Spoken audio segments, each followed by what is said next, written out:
Assalamualaikum warahmatullahi wabarakatuh. Alhamdulillahilladzi hamdan katsiran kama amar. Asyhadu an la ilaha illallah wahdahu la syarikalah wa asyhadu anna Muhammadan abduhu wa rasuluh la nabiyya ba'dah. Qala lahu ta'ala fi kitabil karim. Na'udzu billahi minasyaitonir rajim. Bismillahirrahmanirrahim. Ya ayyuhalladzina amanu stajibu lillahi walirrasul idza da'akum lima yuhyikum.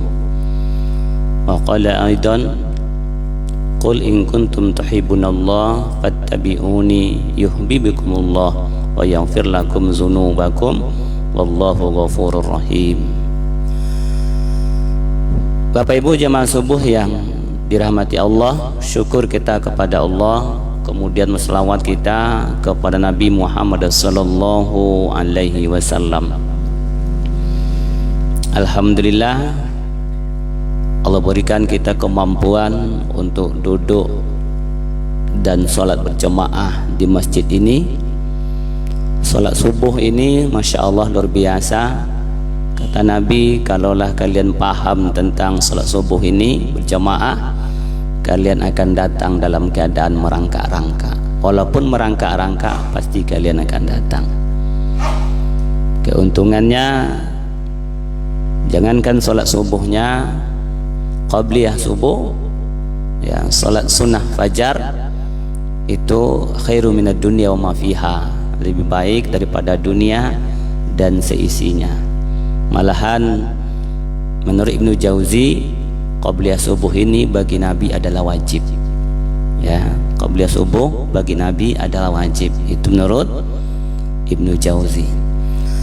Bapak Ibu yang dimuliakan Allah, alhamdulillah qadarullah berjumpa kita kembali lagi. Kemarin saya juga libur lebih kurang 40 hari.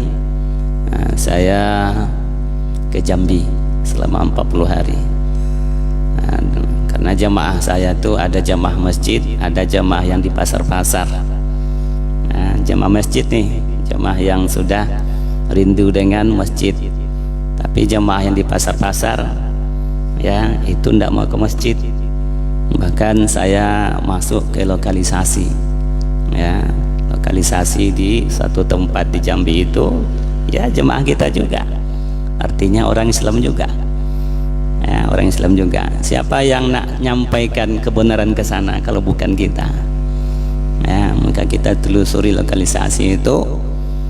Berapa hari, 3 hari di lokalisasi itu, dalam menyampaikan ketaatan dan kebenaran kepada Allah Azza wa Jalla. Bapak Ibu yang saya muliakan, yang kita butuhkan sebetulnya dalam hidup ini adalah ridho Allah dan sayang Allah. Ini yang kita butuhkan. Kalau Allah ridho sama kita dan kita Allah sayangi, maka selesailah urusan dunia akhirat. Habis perkara. Artinya insya Allah jalan tol ke surga terbuka. Kalau jalan tol ke surga terbuka, apalagi surga dunia ini. Karena surga dunia ini tidak sebanding dengan surga akhirat nanti. Permasalahannya, kalau ridho Allah tak kita dapati, rahmat Allah tak kita dapati, maka kemurkaan Allah yang akan kita dapatkan. Jangankan surga di akhirat, surga di dunia pun tak kita dapatkan. Kenapa? Surga dunia ini jauh lebih kecil dari kehidupan atau kenikmatan surga akhirat. Kalau surga dunia ini tak kita dapatkan, manalah mungkin kita mendapatkan surga akhirat. Analoginya, kalau kita punya uang untuk beli godok selalu aja tak dapat, macam mana pula kita nak beli daging sekilo? Ya, untuk pembeli salalau aja tak ada duit. Manalah mungkin kita akan dapatkan membeli daging sekilo, apa pula nak menawar nak gadis orang. Ya. Hadirin berbahagia, maka inilah nak kita usahakan. Bagaimana Allah ridho sama kita, bagaimana Allah sayang sama kita, hari-hari Ini yang kita usahakan. Sebagaimana para sahabat Nabi, para sahabiah, mereka hanya mencari ridha Allah saja. Tak ada yang lain. Tak ada yang lain. Kalau sudah Allah katakan, kalau sudah Nabi katakan, mereka pasrah saja. Mereka pasrah saja. Wa ana minal muslimin. Kami ini adalah orang yang pasrah. Pasrah kepada siapa? Pasrah kepada Allah, pasrah kepada Rasul. Walaupun itu nanti akan mengorbankan dirinya. Bismillah.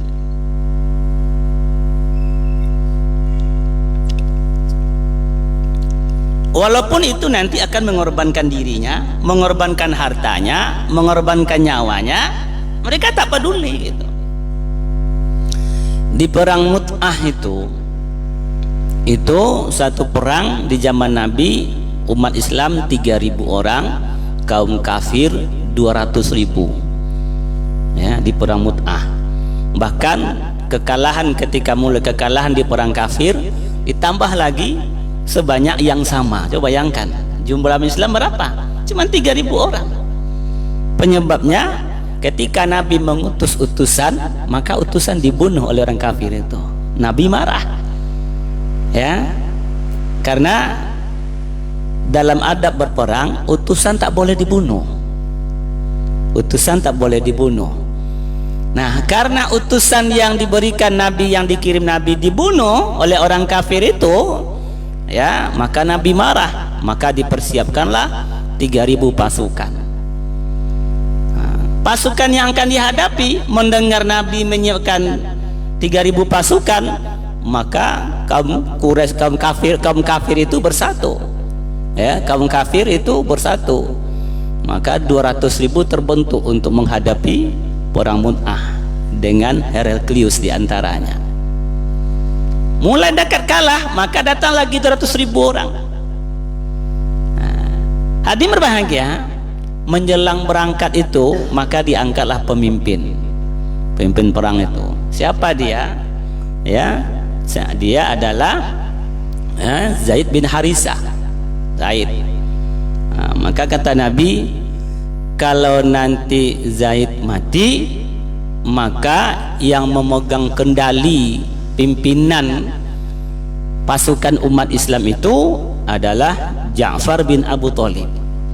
Kalau Ja'far bin Abu Thalib mati, maka yang memegang pemimpinan umat Islam itu Abdullah bin Rawahah. Ini kata Nabi nih. Kalau sudah seperti itu kata Nabi, ia mati gitu. Orang Yahudi paham pada saat itu, ya ini 3 orang ini pasti mati nih. Karena orang-orang nabi-nabi dulu seperti itu. Kalau nabinya sudah bicara, maka terwujud. Ya, terwujud. Nah, kalau Zaid bin Harisah mati, kata Nabi, yang memegang bendera perang iman sebagai perang Islam itu, sebagai pemimpin itu adalah Ja'far bin Abu Thalib. Kalau Ja'far bin Abu Thalib mati, maka yang mengendalikan pimpinan umat Islam itu adalah Abdullah bin Rawahah. Berita ini sampai kepada mereka. Sampai kepada mereka. Tapi apakah mereka lari? Enggak. Nah, coba bayangkan. Sudah disampaikan tentang berita kematian mereka, tapi mereka tidak peduli. Kenapa? Karena mereka mencari ridha Allah, ridha Rasulnya. Karena ketika Allah telah manggil, Rasul telah manggil, maka tidak ada kata tidak. Ya ayyuhallazina amanu stajibu lillahi walir rasul iza da'akum lima yuhyikum. Wahai orang-orang beriman, penuhi panggilan Allah, penuhi panggil Rasulmu ketika kamu dipanggil. Tidak ada kata tidak. Ya, coba kalau kita gimana kira-kira? Awak aja salat subuh hujan-hujan sih kita sampai kita ke masjid. Tak sampai kita ke masjid kan? Beginilah para sahabat itu, sahabat-sahabat Nabi itu betul-betul ingin mencari ridha Allah. Walaupun yang dikasih kabar sebetulnya itu secara hakikatnya kabar kematiannya, tapi mereka tetap tak gentar. Kenapa? Mereka tahu bahwa yang mereka cari itu hanya ridha Allah saja. Yang mereka cari itu hanya ridho Rasul saja. Kalaupun mati sekalipun, kalau Allah ridho, kalau Rasul ridho, selesai. Apa selesainya? Dunia akhirat selesai. Ya, mana akhiratnya? Surga. Makanya para sahabat itu digelari RA. Nah, RA Pak, bukan profesor doktor. Ya, RA itu lebih tinggi daripada profesor doktor. Sahabat tidak ada S1-nya, mana ada S1-nya, tidak ada S2, tidak ada S3. Tapi gelarnya Allah yang kasih gelar radhiyallahu an, Allah ridho kepadanya. Nah, inilah posisi sahabat Nabi dengan kita berbanding jauh. Ya, berbanding jauh. Nah, hadirin berbahagia, ini yang nak kita cari, bagaimana Allah mencintai kita, bagaimana Allah ridho dengan kita, bagaimana Nabi mencintai kita, selesailah masalah. Abu Bakar As-Siddiq radhiyallahu anhu ketika hijrah. Ketika hijrah itu kadang dia lari ke sebelah kanan, waktu berjalan berdua itu kadang lari sebelah kiri, kadang dia maju ke depan, kadang dia maju ke belakang. Nabi tanya, Abu Bakar, ada apa engkau? Abu Bakar, ada apa engkau? Nah, kata Abu Bakar, ya Rasulullah, ketika saya lari ke kanan, dalam pikiran saya musuh akan datang dari kanan. Ketika lari saya ke kiri, dalam pikiran saya musuh akan datang dari kiri. Ketika saya maju ke depan mendahului engkau, dalam pikiran saya pasti musuh akan datang dari depan. Ketika saya ke belakang, dalam pikiran saya musuh akan datang dari belakang. Ya Rasulullah, kalaulah saya yang mati, saya hanya seorang Abu Bakar. Tapi kalau engkau yang mati ya Rasulullah, engkau adalah kekasih Allah. Bagi Abu Bakar, diri Abu Bakar tak ada arti apa-apanya dibandingkan diri engkau ya Rasulullah. Bayangkan apa? Ya, luar biasa. Banyak kisah-kisah yang luar biasa. Ya. Maka Allah katakan, kul in kuntum tuhibbunallah fattabi'uni. Kata Allah dalam Al-Quran, hai Muhammad, katakan, jika engkau mencintai Allah, fattabi'uni, ikuti aku. Siapa aku di situ? Rasulullah. Ketika kita mengikuti Nabi, apa yang kita dapat? Yuhibbukumullah, Allah sayang sama kamu. Allah sayang sama kamu. Wa yaghfir lakum dzunubakum, Allah ampuni dosa kamu. Wallahu ghafurur rahim, Allah maha pengampun lagi penyayang. Apa yang nak kita cari coba Bapak? Kalau bukan ampunan Allah, kalau bukan sayang Allah, ya, apa nak kita cari? Maka para sahabat Nabi itu Masya Allah, ya, tidak ada yang mereka inginkan kecuali Allah ridho gitu. Kecuali Allah ridho, kecuali Nabinya ridho. Ya. Satu ketika Umar bin Khattab radhiyallahu anhu bilang sama Rasulullah, ya Rasulullah, aku mencintaimu melebihi dari hartaku, orang tuaku, dan keluargaku. Dengan dirimu ya Umar? Tidak ya Rasulullah. Kata Nabi, belum lagi wahai Umar, belum lagi. Artinya belum sempurna iman kamu wahai Umar. Maka kemudian Umar radhiyallahu anhu dia tinggalkan majlis Nabi sesaat, kemudian bergabung lagi. Maka dia katakan, ya Rasulullah, aku mencintaimu ya Rasulullah melebihi dari diri saya sendiri.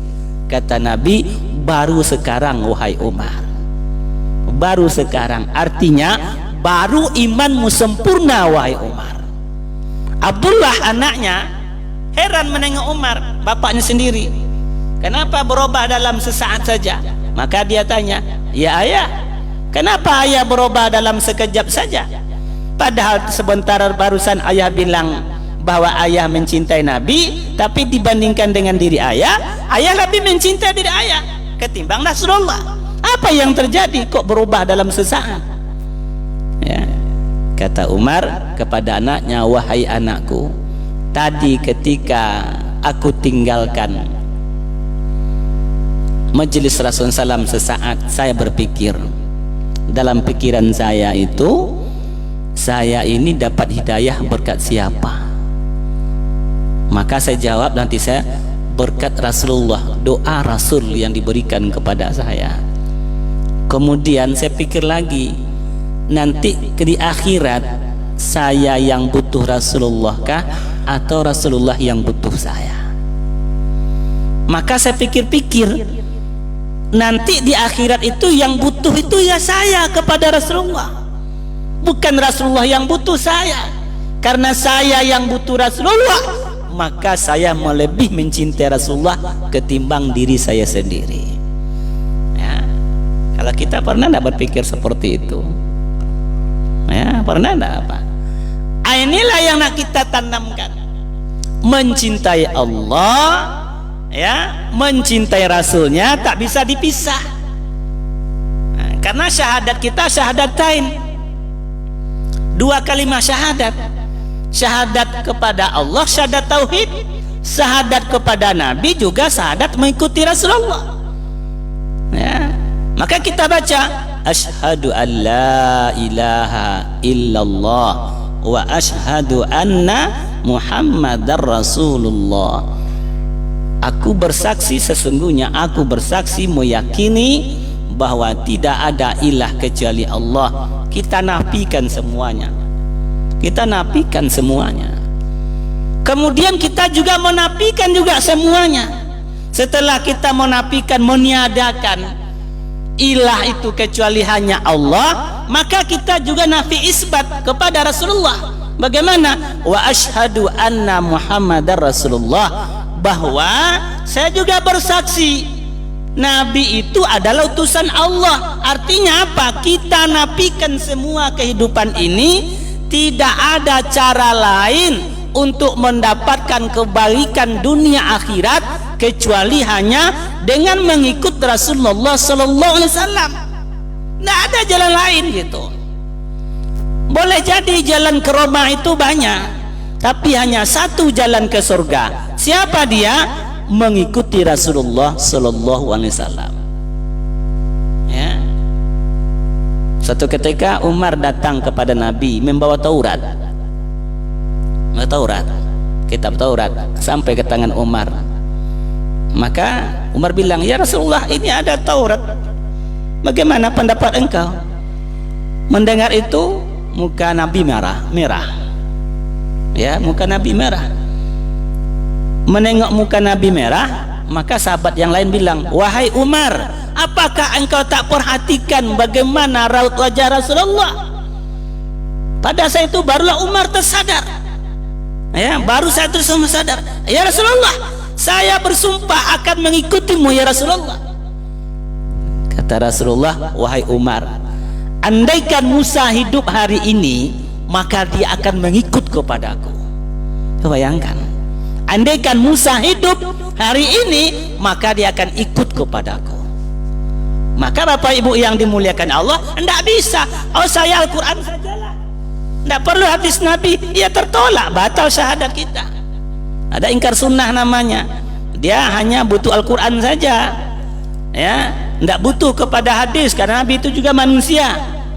Ya, Nabi kan manusia juga, layak kita makan istri berkeluarga. Saya nggak butuh hadis, saya tidak butuh sunnah, saya hanya butuh Al-Quran saja. Ya tertolak syahadatnya, tidak diterima syahadatnya, karena sudah kudratullah, ketetapan Allah bahwa syahadat kita tuh syahadatain, syahadat kepada Allah, syahadat kepada Rasul. Untuk mendapatkan cinta Allah, mencintai Rasul. Untuk mendapatkan mencintai Allah, mencintai orang yang mencintai Allah juga.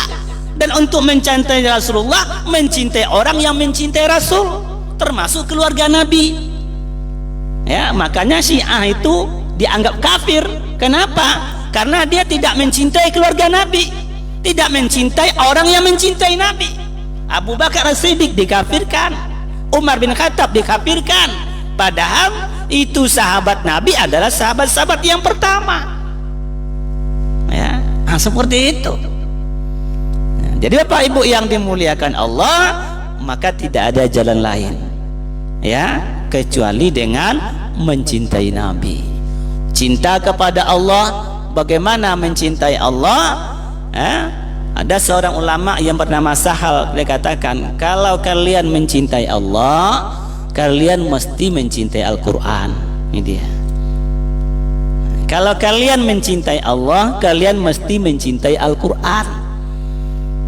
Sangat ironi ketika orang berkata dia mencintai Allah tapi tak pernah mencintai Al-Quran. Ya, dikatakan oleh ulama 3 bentuk cinta seseorang kepada Allah. 1, dia lebih senang dengan firman-Nya ketimbang kalam-kalam yang lain, perkataan-perkataan yang lain. Dia lebih senang pada firman Allah ini, Al-Quran, ketimbang kalam-kalam yang lain, perkataan-perkataan yang lain.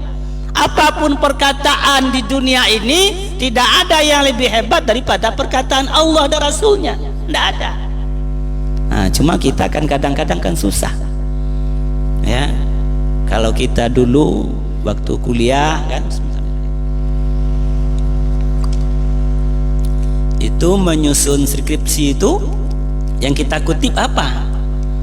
Ya apa? Kita kuliah dulu yang kita kutip tuh kalau berbahasa Inggris kita bangga, footnote catatan kakinya itu rujukan apa? Kita senang, kita bangga.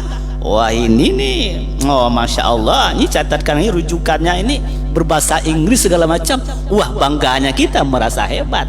Padahal kata ulama, ya tidak ada yang paling hebat di dunia ini kecuali kalam Allah, perkataan Allah. Nah orang yang cinta Allah itu dia lebih mengutamakan kalam Allah ini, Al-Quran ini, daripada kalam-kalam yang lainnya, dari perkataan-perkataan yang lainnya. Tidak ada yang lain. Tengok Ibrahim alaihissalam kan bergelar Khalilullah tuh, kekasih Allah.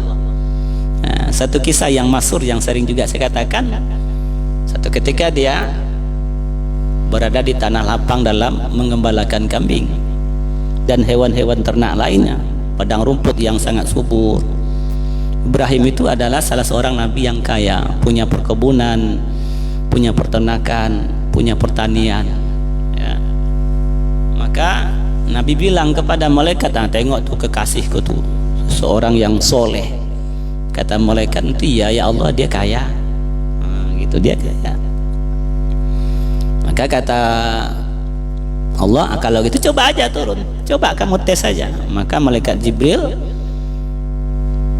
berwujud manusia turut ya, dari kejauhan Nabi Ibrahim dia baca Subhanallah.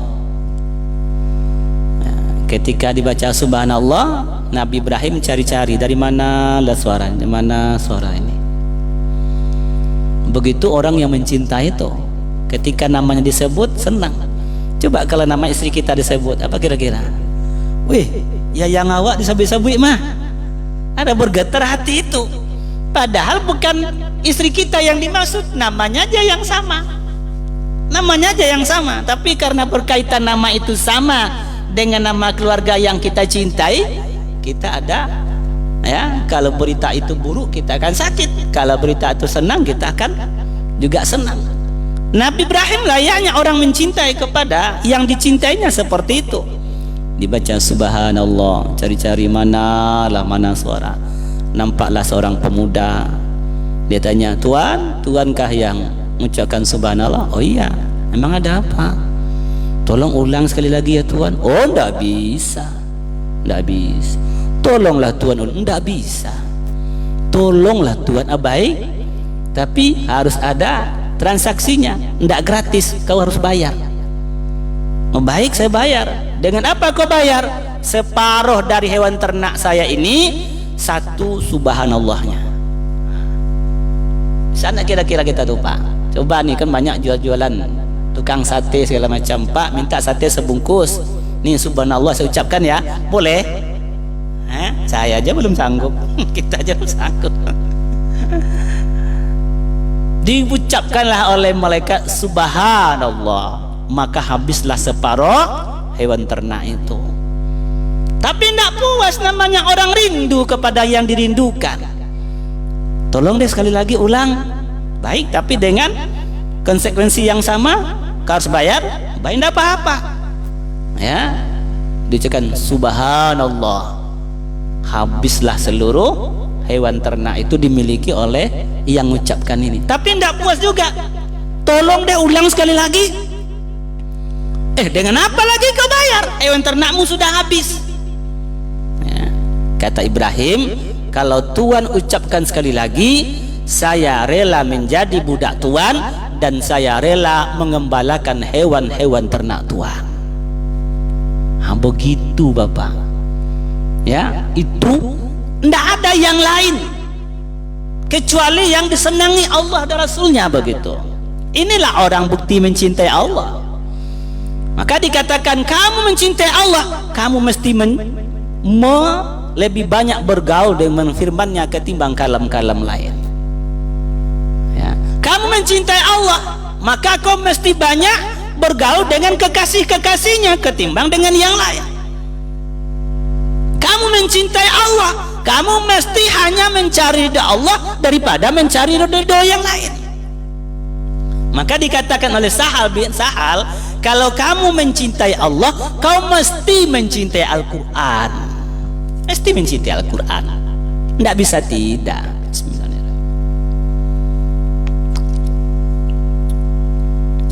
Bapak Ibu, sekarang di rumah kita kan banyak tuh. Ada alatan perabot. Ya Pak? Bu, banyak perabot kan? Kursi dan segala macam. Ada alat-alat dapur, ya, piring dan segala macam. Ada alat elektronik, handphone dan segala macam. Ada juga Al-Quran. Ya, kalau tidak ada Al-Quran di rumah orang Islam itu masya Allah tuh, itu luar biasa tuh. Sekarang ada Al-Quran di rumah kita. Pertanyaannya, dari sekian banyak yang ada di rumah itu, yang paling jarang kita pegang atau yang paling sedikit waktunya kita pegang apa? Ayo jujur, apa yang paling jarang? Kalau periuk piring, kadang 4 kali dalam sehari lebih. Sarapan paginya lontong, nanti kopi, nanti goreng, siang makan, malam makan. Ya. Kalau perabot setiap hari duduk segala macam. Kalau handphone jangan ditanya. Ya. Kalau istri tinggal tidak masalah, tapi kalau handphone tinggal, nah masalah dia. Kenapa? Pergi ke kantor, istri tinggal tidak masalah. Ke pasar, tapi kalau handphone yang tinggal, masalah. Tapi kalau Al-Quran, berapa lama kita pegang dalam sehari? Ini minimal, kata Imam Ghazali, sekali 6 bulan dia mesti khatam. Ini paling kurang, tidak boleh tawar. Ya. Ini dia Pak Ibu yang saya muliakan. Maka betul kamu mencintai Allah, betul kau mesti berinteraksi dengan Al-Quran. Kalau kau memang mencintai Allah dan mencintai Al-Quran, kau mesti mencintai Nabi dengan menghidupkan sunnahnya. Ya. Mencintai Nabi dengan menghidupkan sunnahnya. Apa sunnah? Kebiasaan Nabi, aturan Nabi, perbuatan Nabi, ucapan Nabi, perbuatan Nabi, takrir Nabi, ketetapan Rasulullah. Itu sunnah. Kadang-kalanya posisinya wajib, kadang-kalanya posisinya sunnah. Karena ada perbuatan Nabi yang khusus untuk Nabi, tidak boleh diikuti. Ya. Ibnu Jauzi mengatakan ada perbuatan itu yang khusus untuk Nabi, baik dari status hukumnya atau daripada mengikutinya, tidak boleh kita ngikuti. Apa dia? Di antaranya nikah berapa yang Nabi mau. Nah, bapak-bapak jangan coba-coba. Nah, ya. Nabi itu kata Ibnu Jauzi dalam kitab Al-Wafa'nya katakan Nabi boleh nikah berapa dia mau. Itu Allah berikan keistimewaan kepada Nabi. Mau apa kita? Memang semuanya milik Allah, kita mau apa? Apalagi suatu kekhususan kayak qobliyah subuh tadi. Dikatakan Jauzi, bagi Nabi itu wajib. Kita adalah sunat muakkadah, sunat yang sangat dikuatkan. Korban bagi Nabi wajib, bagi kita sunat muakkadah. Nah, ini dia. Ya, kita mencintai Nabi, kalian mencintai Allah, mencintai Al-Qur'annya. Kalian mesti mencintai Nabi dengan menghidupkan sunnahnya. Ya, apa sunnah itu tadi? Dalam bahasa umum semudahnya kebiasaan Nabi, apa yang dilakukan Nabi itu sunnah. Sunnah dalam konteks bukan fikih. Kalau fikih kan apa yang dikerjakan itu berpahala, ketika ditinggalkan ya ndak apa-apa, ndak berdosa. Allah tak marah kok. Allah tak marah. Jenggot, pakai jenggot, ndak pakai jenggot, Allah tak marah. Bapak tak pakai jenggot, Allah tak marah, Nabi tak marah. Tapi ketika kenapa kamu pakai jenggot? Saya cinta dengan Nabi, Nabi pakai jenggot, ya udah, kamu dapat pahala. Pahala. Bahkan sahabat itu masya Allah, sesuatu yang tak logika. Satu ketika dia berjalan dengan Nabi, di situ ada pohon yang condong, maka dia merunduk. Di lain waktu, sahabat ini Nabi sudah mati. Nah sahabat yang lewat bersama Nabi ini lewat dengan sahabat lainnya. Pada tempat itu pohon tidak ada lagi. Pada tempat dia merunduk dulu, begitu sampai dia merunduk juga. Maka ditanya, ngapa kamu merunduk? Kata sahabat ini, dulu saya kesini bersama Rasulullah. Pada saat itu ada pohon yang condong, maka Nabi merunduk, saya merunduk. Sekarang pohon kan ada lagi. Pokoknya kalau Nabi merunduk, saya merunduk. Dah. Begitu sahabat mencintai Rasulullah, Pak. Nah, kira-kira tuh apa yang dilakukan Nabi, selagi tidak dilarang kita mengikuti, mereka akan mengejar. Maka sunnah tuh secara ada dalam bentuk fisik, ada dalam bentuk ibadah, ya, ada dalam bentuk akhlak, kan banyak tuh. Nah, ini yang kita transfer dalam kehidupan. Ketika kita mentransfer kehidupan Nabi, apa yang dilakukan Nabi, mengikuti semua yang akan kita coba, insya Allah dunia akhirat kita selamat. Karena Nabi mengatakan, taraktu fikum amrain lan tadilu ma tamaksatum bihima, kitabullah sunnatun nabi. Aku tinggalkan dua hal kepada kalian, kalian takkan susah, kalian takkan sesat selamanya selagi kalian berpegang teguh kepada yang dua itu. Apa dia? Kitabullah, Al-Quran, wa sunnatun nabi, dan sunnah Rasul Salam, yaitu hadis-hadis Nabi. Tidak akan sesat. Hari ini kenapa manusia dalam keadaan susah? Susah itu bukan berarti fisik yang cacat, bukan berarti fisik yang capek dalam bekerja, tidak. Susah dalam arti itu masya Allah, hati tidak tenang, galau, ya. Tidak tenang hati ini. Semua fasilitas ada, rumah besar, pakai AC, ya, tempat tidur tinggi, tebal, lalu tidak bisa. Nah, gimana kira-kira? Tidak bisa tidur, makan obat tidur, tidak juga bisa tidur. Pada rumah besar, AC ada, kasurnya tebal, tidak bisa tidur. Kenapa? Allah azab dia. Ya. Nah, beda dengan orang Islam, orang yang soleh, orang yang soleha, tidurnya mudah. Nah, kadang-kadang dalam ceramah bisa tidur juga. Nah, kan seperti itu. Nah, di sini enggak. Coba tengok aja hari Jumat itu. Enak hari Jumat. Hari Jumat kadang-kadang pergi tidur.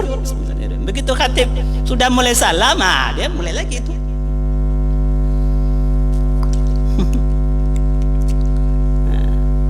Jadi Bapak Ibu yang dimuliakan Allah, inilah dia. Ya. Kemudian kalau kalian betul-betul mencintai Nabi, mencintai Allah, mencintai Al-Quran, dengan mencintai Nabinya, dengan menghidupkan sunnahnya, kalian mesti mencintai akhirat. Mesti mencintai akhirat. Karena tak mungkin orang yang tak cinta akhirat mampu mentransfer kehidupan Nabi, tidak mungkin. Ya, ibu-ibu, senangnya ibu-ibu apa? Bersolek, itu fitrahnya. Dipuji kecantikan, itu fitrahnya. Tapi bagaimana? Cintailah akhirat. Kenapa cinta akhirat? Karena ibu-ibu akan lebih cantik lagi besok di akhirat ketika aurat ibu itu ibu tutup. Salah seorang sahabat tanya kepada Rasulullah, ya Rasulullah, nanti di surga itu mana yang lebih cantik ya Rasulullah? Bidadari dari dunia atau bidadari yang langsung Allah ciptakan di surga? Ada bidadari di surga itu langsung Allah ciptakan di surga. Ya, kata Rasulullah, nanti di surga itu bidadari dari dunia itu akan lebih cantik dari bidadari surga. Kenapa ya Rasulullah? Karena mereka menahan keinginan-keinginannya untuk menyempurnakan ketaatan dalam rangka mencari doa Allah dan mencari doa Rasulnya.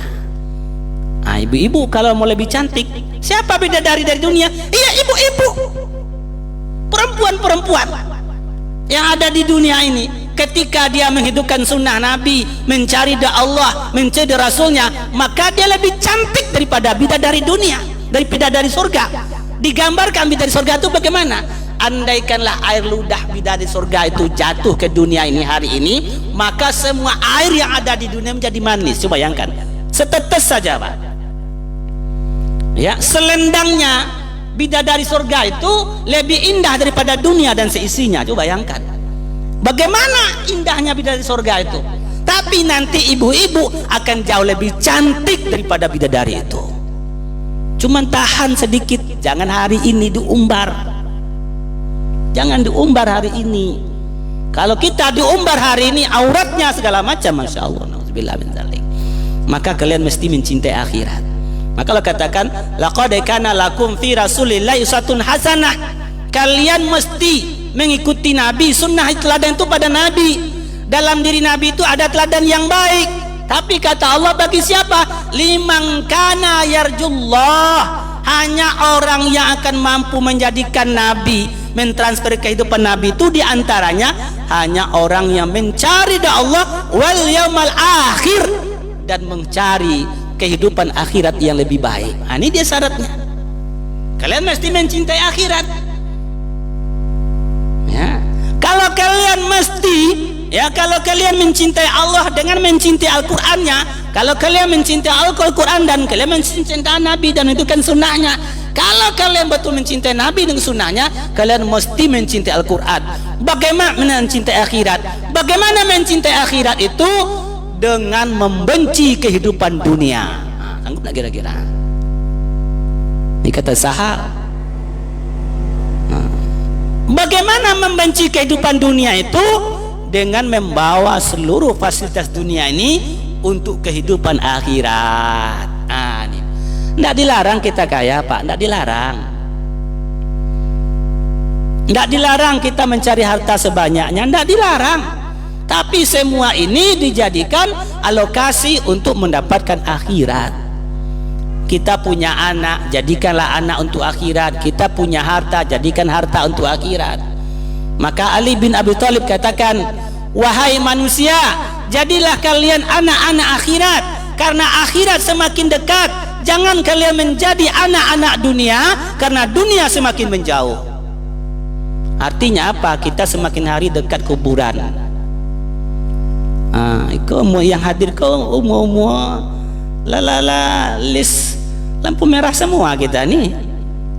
Kecuali lah Ustaz barangkali ya, tapi jangan nyaman pula. Ya, nyaman pula. Kemarin ada kawan saya Ustaz Ferry Idham loh. Ingat Ustaz Ferry Idham? Kalau dia sudah ceramah itu paku-paku itu rasa mau keluar itu karena getaran gemetar suaranya. Kan pernah ceramah sini kan? Tapi kadarullah, semoga Allah ampuni dosanya. Guru kita itu, ya, dia semangat luar biasa. Allah ampuni dosanya. Allah jadikan kuburnya taman-taman surga. Allah takdirkan dia menjadi ahli surga Firdaus. Amin. Berapa umurnya? Di bawah saya. Paling umurnya kemungkinan paling berapa? 8 tinggi itu. tapi qadarullah dia mati. Maka untuk itu Bapak Ibu, ayo ya kita alokasikan semua yang ada di dunia ini untuk kehidupan akhirat. Jangan cari harta nak numpuk-numpuk, jangan jadi jabatan ketika mumpung, jangan ya, nanti antum akan ditanya di akhirat. Maka Nabi berdoa dalam solatnya, Allahumma hasibni hisaban yasira. Ya Allah, mudahkanlah hisabku ya Allah.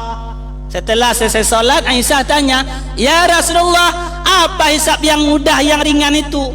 Kata Nabi, ya Aisyah, ketika catatan amalan-amalan kita telah ditengokkan kepada Allah, Allah langsung ampuni wahai Aisyah. Andaikanlah harta diri waktu kita ini dihisab oleh Allah, kita tidak sanggup mempertahankannya. Bayangkan, tidak sanggup Pak. Ini air dihisab ya, apa yang kami ucapkan para mubalik itu dihisab. Ma yalfizu min qawli illa ladai raqibun atid.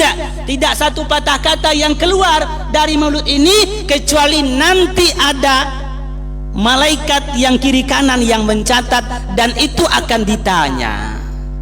Nah, sembarang-sembarang Pak jadi penceramah ini, mubalik ini ya, nampaknya senang-senang, tapi tanggung jawabnya akhirat loh ya. Untuk apa kamu ceramah? Terakhir besok di akhirat itu akan dipanggil 3 perwakilan yang dalam kategori amalan-amalan yang sangat besar. Siapa 3 perwakilan lo panggil? 1 orang yang mati syahid, 2 alim ulama, 3 orang yang dermawan. Ini 3 perwakilan orang yang sangat besar. Orang yang mati syahid surga, tidak dimandikan, langsung dikuburkan ya. Alim ulama hafiz Al-Quran, itu bisa membawa 10 orang ahli keluarganya yang sudah divonis masuk neraka bisa masuk surga. Maka Allah perintahkan kepada hafiz Al-Quran, naiklah kalian setinggi mungkin dalam surga itu, sejauh mana hafalan-hafalan kalian. Siapa lagi? Orang yang dermawan. Orang dermawan itu dekat kepada surga, nanti dipanggil. Ketika dipanggil, apa kata Allah? Wahai yang mati syahid, karunia aku berikan kepadamu, apa yang kau lakukan? Kata Allah, ya Allah, aku telah berjuang di jalanmu ya Allah, aku korbankan diri untuk mencari doamu. Kau bohong, kata Allah. Kau hanya untuk mencari nama agar disebut sebagai pahlawan. Bukankah itu sudah kau dapatkan di dunia? Malaikat seret dia, lempar ke dalam neraka ya. Dipanggil alim ulama, mubalik, hafiz, hafizah, segala macam. Wahai alim ulama, mubalik, hafiz, hafizah, aku telah berikan karunia ilmu kepadamu, apa yang kau lakukan? Ya Allah, semua ilmu yang kau berikan kepadaku ya Allah telah kuajarkan kepada orang-orang. Apa kata Allah? Kau bohong. Kau kemarin ceramah, biar dikatakan orang yang fasih, dia katakan orang yang alim, suaramu bagus, kamu qori, kau bohong. Semua itu sudah kau dapatkan di dunia. Wahai malaikat, seret dia, lemparkan ke dalam neraka. Takut kita Pak. Dipanggil orang kaya, wahai orang kaya, kau aku berikan nikmat harta, apa yang kau lakukan dengan nikmat harta? Kata orang kaya ini, ya Allah, tidak ada 1 jengkal pun, itu bantuan kau berikan. Anak yatim, fakir miskin, masjid, segala macam, telah ku beri bantuan supaya mencari doamu ya Allah. Kau bohong, kata Allah. Itu semua kau lakukan agar kau dikatakan dermawan, dan itu sudah kau dapatkan di dunia. Panggil malaikat, wahai malaikat, seret dia, lemparkan ke dalam neraka Allah Azza wa Jalla. Na'udzubillah min zalik. Kenapa tidak lillah? Dia lillah wa fillah, bagi Allah dan untuk Allah, tidak ada yang lain. Lillah wa fillah, bagi Allah dan untuk Allah. Ketika semua itu lillah wa fillah, insya Allah jannah ya. Inilah kajian subuh kita pada pagi hari ini. Apa yang kita sampaikan, kalau itu kebenaran, itu adalah bimbingan Allah Azza wa Jalla. Tapi kalau itu satu kesalahan, saya mohon maaf kepada Bapak Ibu, dan kepada Allah saya mohon ampun. Itu adalah kelemahan, kekurangan ilmu saya. Subhanakallahumma bihamdik, asyhadu an la ilaha illa anta, astaghfiruka wa atubu ilaik. Assalamualaikum warahmatullahi wabarakatuh.